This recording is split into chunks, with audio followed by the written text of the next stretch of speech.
My Gavan and Melonine, and well met indeed. I'm Aragorn Company, head of the modding team behind Divide and Conquer, but welcome today to finally DCI Last Alliance. This video is intended purely as a little bit of a lore overview and a general introduction to this submod for Third Age Total War.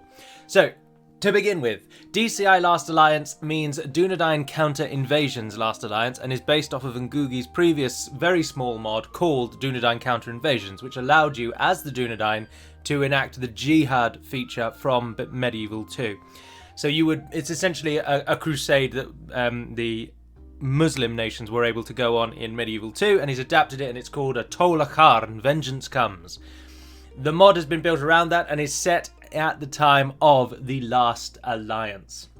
So that is the baseline of the mod. It is a submod for Third Age Total War, thereby it requires Medieval 2 with a Kingdoms expansion or the Medieval 2 that you can get on Steam. And then, as I say, this itself is a submod of Third Age. So you need to download and install them all. And there is a download and installation video linked in the description below, put out by Athelstan, I believe one of the modding team members. I am not a modding team member of DCI Last Alliance, but I've been looking forward to playing this for a very long time, and I would love to give them as much publicity as I can to get this mod up and running, because it's been in development for 8+ years. So, turning to the lore then, the first thing you'll notice is that we are in the Second Age, not the Third, the year 3429. So, to give you a brief overview, in the year 3319... So, 110 years ago, Numenor sank beneath the sea as the Numenoreans were tricked by Sauron, or indeed fell to their own hubris, and Eru Ilúvatar himself rent the very earth to sink the Isle of Elenar and take the kingdom or empire of Numenor with it. 9 ships that we know of were able to escape with the faithful aboard. Those are the faithful as in those who did not side with Sauron. Head and chief amongst them is, of course, Elendil and his sons Isildur and Anarion. When they land in Middle-earth, they found the realms in exile, being named Gondor and, of course, in the north, Arnor, the land of stone in the south and the land of the king in the north, which is where Elendil takes up residence in his new chief city of Annúminas. Sauron's physical form is destroyed in the downfall, or the Akhalabeth, the fall of Numenor, and he slinks off into the east, far from sight and from the story, to regain physical form. But he is cursed in that he can never again take a fair form, and he is stuck forever to now always appear as a being of malice and hatred. We join the action, as I say, in 3429, 110 years after the ships fled Numenor, and Numenor is sunk beneath the sea, and at this time Sauron comes back. And in the year 3429, he captures Minas Ithil, thus beginning this storyline. With the fall of Minas Ithil, Isildur, who is the patron of the city, flees to the north to implore his father to send aid to finally, once and for all, put down Sauron, the great enemy of the Numenoreans. And as I say, that is where this story begins. So, turning to each individual faction, we're not going to start with the Numenoreans, we're going to start instead with the Elves. And I'll give you just a brief overview of what each faction, lore-wise, what's happening with them at the moment, and who are you expecting to play as in this game, and who might you not see. So starting with the Elves, first of all, Lothlorien is a realm at this time, but it is not led by Galadriel. Instead, it is led by King Amdir, who I believe is that gentleman standing right there, or Regent Amdir. He is the father of Amroth, who is, of course, of Dol Amroth fame, far to the south. It's not been named yet, because Amroth hasn't died yet. So Amdir is the king of Lothlorien, and he has been the king for almost the entirety of the Second Age. Lothlorien has been a realm entirely one of peace, really, apart from a brief point in the Second Age when Sauron conquered pretty much all the known lands and only a few places held out. So Amdir leads Lothlorien, and they have the same, very similar setup as they would do in Third Age Total War, or indeed in Divide and Conquer. The bigger change is in the Elves of Mirkwood, because it is not called Mirkwood at this time. It is still called Erun Galan, which means Greenwood, and in our tongue it's known as Greenwood the Great. The Elves of Erungallen are led by King Orifer, who is Thranduil's father. And Orifer and Amdir are both Sindar, who at the end of the First Age fled Beleriand and then fled Lindon as well to take up the kingship in these otherwise Sylvan realms, with the Sylvan elves being not really featuring in the history until now, really. So Orifer leads the Elves of the Greenwood, and they have Thranduil's Halls is not a thing yet. They haven't set that up. That's not been created. And one of the minor departures that I see that the game has taken is that at this time, in 3429, Amun Lank is actually the capital of the Greenwood realm. But I note that the mod has opted to not make it the capital and have it as a rebel province. It is abandoned by the elves after the Battle of the Last Alliance, which has not yet taken place and won't take place for another 20-ish, 11 years, something like that. 3441 it takes place in, so yes, 12 years away. So Amun Lank should be their capital, but for whatever reason they've not chosen that, but that's fine, because the elves also do live here in what will eventually become known as the Mountains of Mirkwood, but at this time is known as Emundir, or Dwir, sorry. This becomes their chief capital for a long time, and then some years later, in the sort of mid-Third Age, is when they finally found Thranduil's Halls, or as it's actually known, the Elven King's Halls. Because, of course, when Tolkien wrote The Hobbit, he hadn't actually named the Elven King yet, and none of this story existed. So no one had any names yet. But anyway, the elves live in Erungallen and Emundir, but Amun Lank is just a rebel province. The Greenwood has no taint of Sauron at all at this time. There's no vestiges of orcs living in and amongst the trees. It is purely a woodland realm. Turning to, of course, the most powerful elves, we come to the Kingdom of Lindon, which at this point is still ruled by the High King of all the Noldor, Ereinion Gil-galad. Gil-galad means starlight, by the way, if you're interested. So Gil-galad is currently your High King. He is aided ably by his chief herald and sort of second-in-command, Elrond himself. Elrond, of course, living in Imladris. Now, this does take place after the sacking of Ostin Edil, so you will note that you don't own that. It is a rebel town. Sorry, just having a drink. It's very hot today. So the Kingdom of Lindon owns all of Lindon, as you'd expect, with a small little vestige over there near the mountains in Imladris. They are a powerful nation, and at this point, at the peak of the Noldor power after the fall of the First Age. No, that's probably not true, actually. They're very strong, but I don't think they are as strong as they've been in the past. They're on their way out. And of course, after this, many of the elves actually bugger off and completely leave Middle-earth. So this is the last point that the Kingdom of Lindon and the Noldor really affect the history of Middle-earth, with only Elrond being left to alter any such histories moving forward. Turning then to the Numenoreans, as I've already said, they're called the Realms in Exile, but I believe the mod calls them the Numenorean Kingdoms. Yes, it does, which is a simpler name. They're named as such because they feel that they were exiled from Numenor and they founded these lesser states in light of the fact that their homeland has been destroyed. Gondor and Arnor are their names, Land of Stone, Land of the King. High King Elendil is the overall king, and he rules from Annúminas, and Isildur and Anarion rule Gondor together as joint kings, with Anarion taking Minas Anor as his seat, and Isildur taking Minas Ithil. And of course, Ithil has fallen, so Isildur's buggered off, and Anarion remains at the Anduin to hold Mordor's advances back, which he does rather well. A key feature of the mod at this time is that Minas Anor, Osgiliath combined, Minas Ithil, the fortress of Aglarond, the great tower of Angranost, the city of Tharbad, and the dual cities of Annúminas and Fornost have only just been completed, or at least in the last 100 years. So they have just been founded, so there are no ruins yet. Osgiliath is still a proud and very, very strong city. One of the strongest in Middle-earth at this time, in fact, as it is the overall chief capital city of the land of Gondor, and is, of course, the second city of the entirety of the Realms in Exile. Very powerful indeed. As I've already mentioned, Dol Amroth is yet to be named and is nothing special at this time. It is just a city or a castle rather, on the western border of what is the fledgling kingdom of Gondor. You will note that Gondor has yet to lay claim to the farthest reaches of the coast of this land, and they hold only really the central area. Similarly, they, at this time, do actually hold sway over the land reaching out to Aglarond and Angranost, albeit mostly in name only.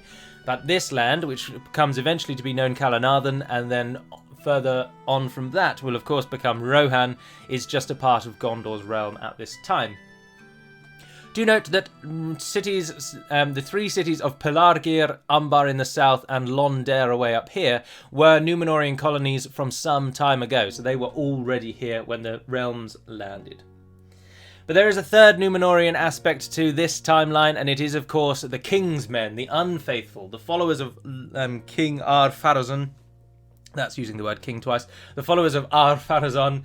Not all of those who were loyal to Sauron perished in the Akhalabeth, and a few of them did manage to escape to colonies held by the Numenoreans, the unfaithful, we shall call them.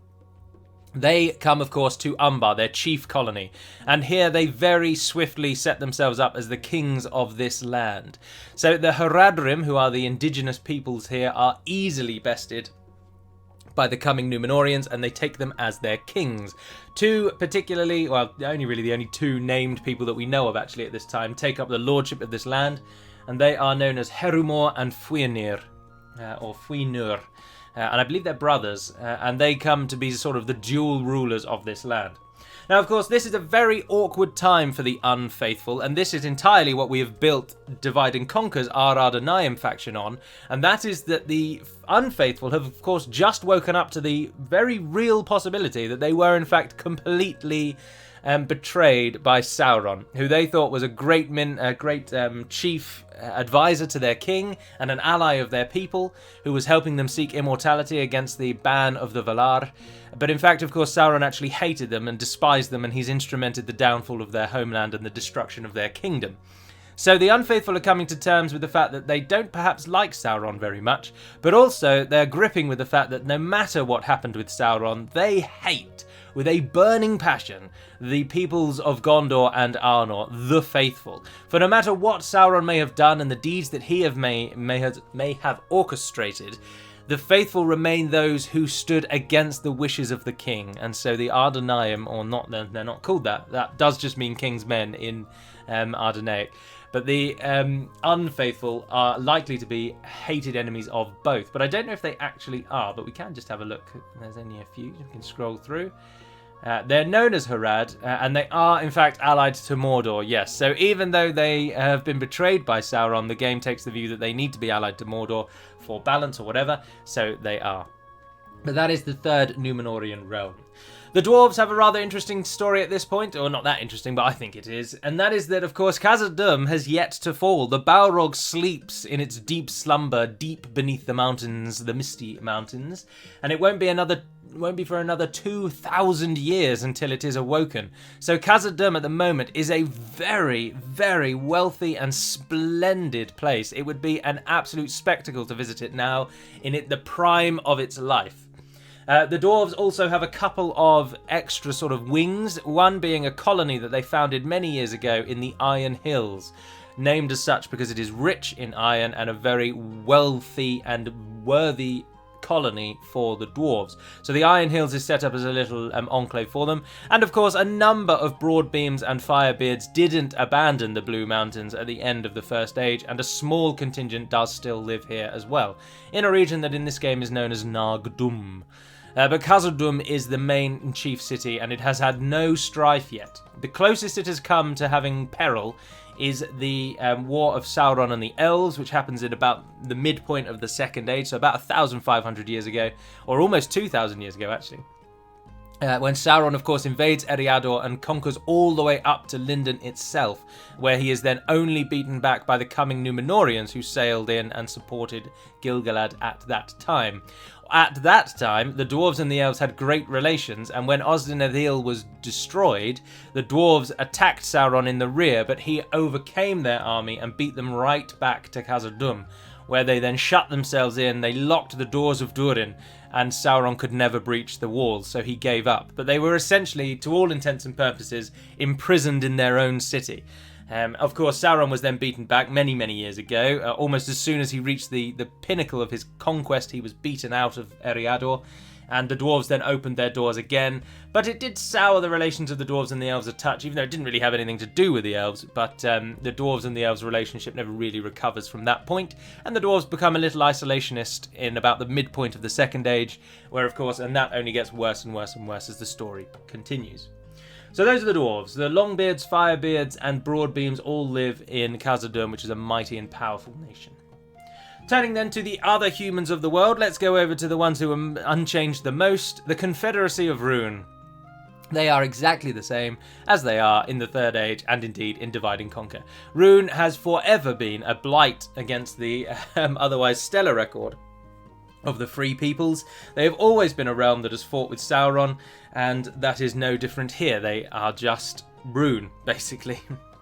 Of course, we're about 3,000 years earlier than Third Age Total War takes place, so they're a very different type of Rhûn, but they're still the same. They're just an enemy. They're allied with Mordor, and they live in the east. That is Rhûn. Rovanion is the chief kingdom of the Northmen at this time, because the Northmen who migrate to the Anduin Vale and thereafter move down and become the Rohirrim, they are far away from having done any of that. So almost all of the Northmen at this time live in Rovanion, where they are led, I believe, by a prince, possibly a king. It depends very much upon how you read into it, because of course one of the most famous Northmen is Prince Videgavia, but we know him as Prince Videgavia, so I don't know if he ever became a king or if they just take a prince as their leader. But anyway, Rovanion sits around here. Places like Esgaroth, even though it is named and is listed, they are nowhere near. We're thousands of years away from that being constructed, so that is a nothing point.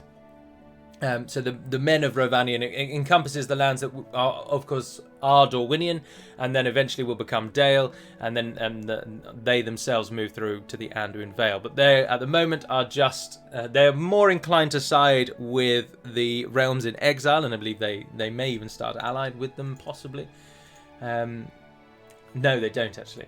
But they're more inclined to side with the good nations rather than Sauron, as Sauron has almost certainly given them a bit of jip in their history, and we have no links to suggest that they ever supported Sauron. But we don't really know anything about them, which is why there's been a lot of ums in this descriptive bit, because we don't know anything really about the men of Rovanion. One of the more interesting factions that exist at this time are the Men of the Mountains, who will of course go on to become the Army of the Dead. So again, we know very little about these, but the general gist is that they live here in the White Mountains, and Dunharrow is one of their chief residences. And for a very long time, they actually worshipped Sauron, because of course they're a very, if dare I say, lesser form of human, and they are easily either ensnared by his power, corrupted by his abilities, or just awe-inspired by him. He's a walking god, for crying out loud. Why would they not be? So for a long time they worshipped Sauron, but with the coming of the realms in exile, they instantly swear fealty to Isildur, and they swear to come to his aid. And of course, you kind of know what happens from there. Isildur calls them to honour at the Battle of the Last Alliance, or the War of the Last Alliance, and they say no, and they run into their mountains and hide, and Isildur curses them forever until they've fulfilled their oath. Whereupon, of course, they then become the undead, and Aragorn calls upon them, and they become one of the greatest armies in the history of the world. So, a rather excellent foresight on Isildur's part. But at this time, they are still alive, they are humans, and they are wild men in every sense of the word. Compared to the Numenoreans, they are basically hunter-gatherers with sticks, with bone spears and stone weapons. They're nothing. Of course, they're not that far back, and they do actually have weapons and whatnot, but compared to the Numenoreans, they are a minor point, a minor footnote on the great pages of history. They do start allied with the realms in exile, of course, because they are yet to break their oath, and have at the moment sworn fealty to Isildur. They are related to, and some of them would, I'm certainly, go on to be, the descendants of lands like Enedwaith, Dunland and Bree. They are the same folk that set up in those places as are related to the Men of the Mountains. And then the last other human nation are, of course, the Men of Enedwaith. And they are very much the same as they are in Third Age. Well, they're not present in Third Age, but they're very much the same as they are in Divide and Conquer. They're, again, wildmen. They are technologically nowhere near as good as the Elves or the Dunedain. And they just live very simple hunter-gatherer fisher lifestyles here in the lands of Enedwaith. And as I've already said, they are, of course, related to the peoples that would eventually become the Dunlendings. And the land that would eventually become Dunland, which is Byrigg, which is still called Dunland here, that is held by the men of Enedwaith. So they're kind of a merging of Enedwaith and Dunland in later games. Turning then, of course, to the evil nations, there's only a few. Or the Orc nation, sorry. Mordor, of course, is the chief Orc nation. Mordor is as it is here. The Black Gate was built in about the 1600th year of the Second Age, so that's long been set up. And as I say, they've recently captured Minas Ithil, as in this year they captured Minas Ithil. Barad-dûr has long since been completed, and Sauron should be their faction leader, actually. I haven't checked on them yet. But Sauron very much walks the earth at the moment as a powerful being. And of course he walks the earth in the Third Age as well, but he's lost an awful lot of his power. This is Sauron, it's still his very powerful. And so Mordor will be a bit of a threat. The goblins are the same as the goblins in the Third Age as well. They live in the Misty Mountains. They captured Mount Gundabad some time ago, about 1,500 years ago. And the dwarves, of course, hate them for that. They are in an... I've missed one of the humans. I'll talk to them in a moment. They are in an ever backward and forward war with the dwarves, who they hate, and the dwarves, of course, hate them. They are under the thumb of Sauron, but they're more of a vassal than a direct... than being directly controlled by Sauron. So they have a bit of freedom there, but they're very much the same as they are in the Third Age. Goblins, mixed in with some orcs and possibly some uruks. Goblin Town is... There's many places in this mod that are named with names that we know them as in the Third Age, even though they wouldn't be called that at this time. For example, Goblin Town, we only really know of Goblin Town being called that by the time of The Hobbit, which takes place almost 3,000 years later. So there's not suggestion that it's called that yet, but we don't know, so it's non-falsifiable. We can't say it is or it isn't called Goblin Town. So it's called that so you will know where it is. Similarly with Bree, Bree is not called Bree at this time, and it's not founded for many years. But it's called Bree so that you know what it is. It's the same with Erebor. Erebor doesn't have a name at the moment and is just a geographical feature, but they've included it as a city and they've called it Erebor because we all know it as that. But in truth, it's nothing. It's just a mountain. There's no caves in it yet. There's no city there yet. But it's added to obviously ease people into places that they know. So that's a sort of lore, a very, very brief whistle-stop tour of the lore of this period. We are just about to form the Last Alliance. It forms in the year 3430. And 11 years later, Sauron is destroyed and the Last Alliance is disbanded. So that's the time frame in which we're working, the War of the Last Alliance. It includes in the lore almost all nations that I've spoken of here, or not all, but it includes many nations here. Khazad-dûm, Lothlorien, Erungallan, Lindon, the Numenoreans are all involved in the War of the Last Alliance. Although the elves of the Sylvan and Sindar elves don't officially get involved, as in they don't officially send a notice to say, hey, how you doing? We want to join your Last Alliance. Would you like us? But they do go to war in sort of their own capacity. So the elves join up and they come to war as well, where unfortunately many of them perish, including King Amdir and King Orofer. And a large chunk of their population. The Sindar and Sylvan elves never really fully recover from the War of the Last Alliance, and it is primarily they who are the elves in the Dead Marshes, because that is where most of them die. Amdir and Orofer are cut off with a large contingent of their forces as they are fighting with Mordor. It happens around the middle point of the Last Alliance. Of the 11-year war. They're cut off in the Dead Marshes, and many of their number try to flee, but Amdir and Orofer can't get out. They're cut off, surrounded, and to a man they are killed. And so it is primarily they whose bones and ghosts haunt the Dead Marshes. Of course, Lothlorien is then ruled by Amroth, who has his own story, and Thranduil then takes up control of Erungallan. He pulls his forces away from Amun-Lanc. They set up in Emun-Dwyer first, and then in the Third Age, about the midpoint of the Third Age, they then withdraw even further to his halls, which is here on the northern bank of the Forest River. Primarily, one assumes, because Sauron takes up Amun-Lanc as the Necromancer in about 1,000 years from now, and that coincides with the elves pulling further away. So that's what happens to the elves. Of course, Gil-galad dies at the Last Alliance, and so does Elendil, and we all know of that. And Elrond takes up he doesn't call himself High King, but he takes up the rulership of the elves. And Isildur is slain shortly after the Last Alliance on his way back north. He's, of course, ambushed at the Gladden Fields, which is here, and he is killed there where the ring falls into the river. Anarion himself is actually slain in the siege of Barad-dûr itself. A stone is thrown from Barad-dûr and it kills him. So none of the characters who are currently leading these realms actually survive this war, except for Elrond. He's the only one who makes it out alive. The last human nation I didn't talk about are the men of Rhudaur, or as they are called here, the Hillmen of the North, I believe is their full name. They should be at the bottom, or nearish the bottom. Hillmen of the North, yes, there they are. They are at war with Khazad-dûm, interestingly, but they are the people who would go on to become the Hillmen of Rhudaur when Arnor, of course, eventually subsumes this area as part of itself. The Hillmen fall into the fold of Arnor over the coming years, and eventually then go on to be the same folk who then fight for the Witch King when he comes to the north. Carndum is another example of a city that is not called Carndum yet, because it does not take that name until the Witch King himself builds it, but he's called it, the modders have called it Carndum, so that you all know where it is, because it's the most recognisable name, and it makes sense that they've done that.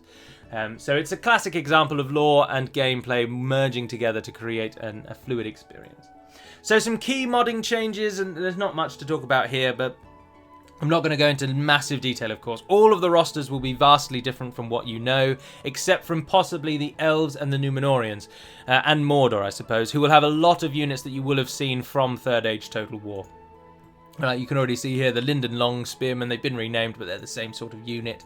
They do have design changes throughout, but there will be a lot of visual unit designs that you'll see and you'll think, oh, I recognise that from Third Age. But one of the key differences many of you will have picked up on as I've zoomed around this map, probably rather sickeningly, to be honest, motion sickness, am I right, is that the map is considerably smaller. It is based on the old Third Age Total War map, and not the Divide and Conquer map that Fire Freak made about 5 years ago. So it's a much condensed map. This is primarily noticeable in the north. It has a much bigger impact up here, where the map is much smaller. You will, as you can see from here, there's much less of a space between a lot of regions.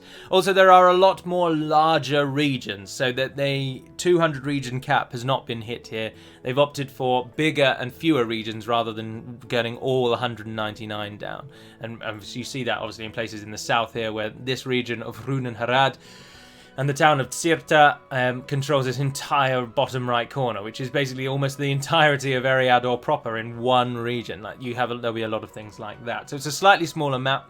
The path in the Misty Mountains returns, as you can see. You can now walk through the Misty Mountains again, which was taken away in Divide and Conquer, which of course is my primary reference point, because I am the modding leader of Divide and Conquer, and I've only been playing Divide and Conquer for pretty much the last 5 years.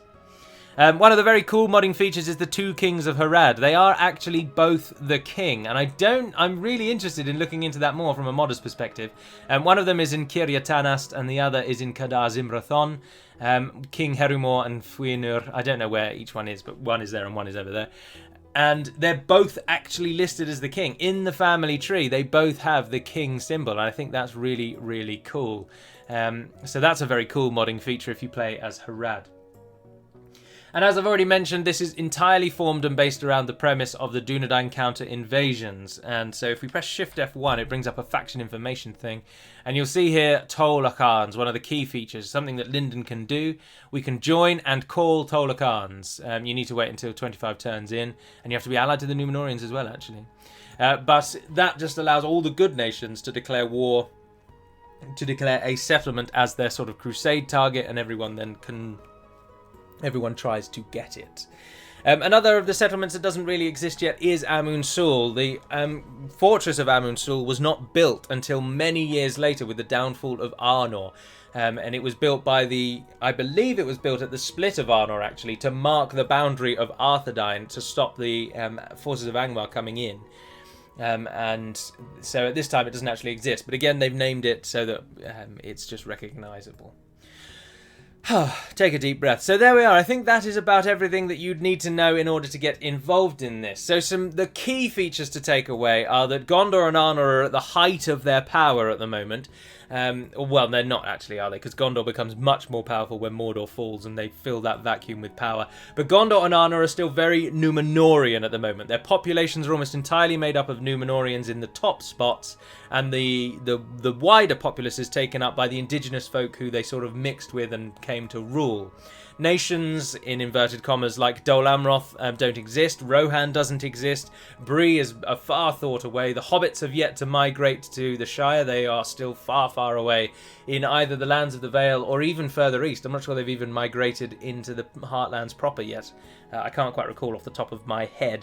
Places like Mirkwood are still great, green, luscious forests. There's no hint of corruption or withering here yet at all. And indeed, something else. No, the East Might is there. Sorry, there was a noise outside. I wondered what that was. Mirkwood is still a very lush place. That's something that's very nice to take away. And Ravanion is finally a kingdom, which everyone always asks for in Divide and Conquer, and they are in DCI. So, if you're interested in seeing a bit more of DCI, first of all, do check in the link below to look at the installation video. It's a very straightforward installation, very, very easy. There are 2 parts to it, but it is remarkably simple, and it will almost certainly point to where your mod is installed for you anyway, so you will have to do very little. But if you do want to see more, the release of this video should have coincided with the release of the first episode of myself playing as the Realms in Exile. I feel like the Numenoreans are the flagship of this faction and should be the one that one plays as, either them or the Kingdom of Lindon. I'd be very interested to play as the Men of the Mountains as well, but I don't feel like I'm good enough to play as them and turn against the Numenoreans, but in any event, I shall play as the Numenoreans, and episode 1 should have gone up at the same time as this video. If you have any questions, do feel free to pop them in the comments below. DCI Last Alliance is hosted and run entirely from Total War Center, and a link to their homepage there and on ModDB is in the description as well.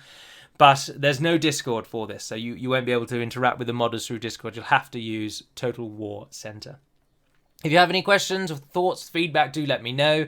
And otherwise, I hope you will enjoy playing DCI. I hope to enjoy playing DCI because I haven't started actually recording the other set of videos yet, but I'm thoroughly looking forward to it. But until we speak again, dear friends, Nevair Naden Perimad Melonin, and farewell.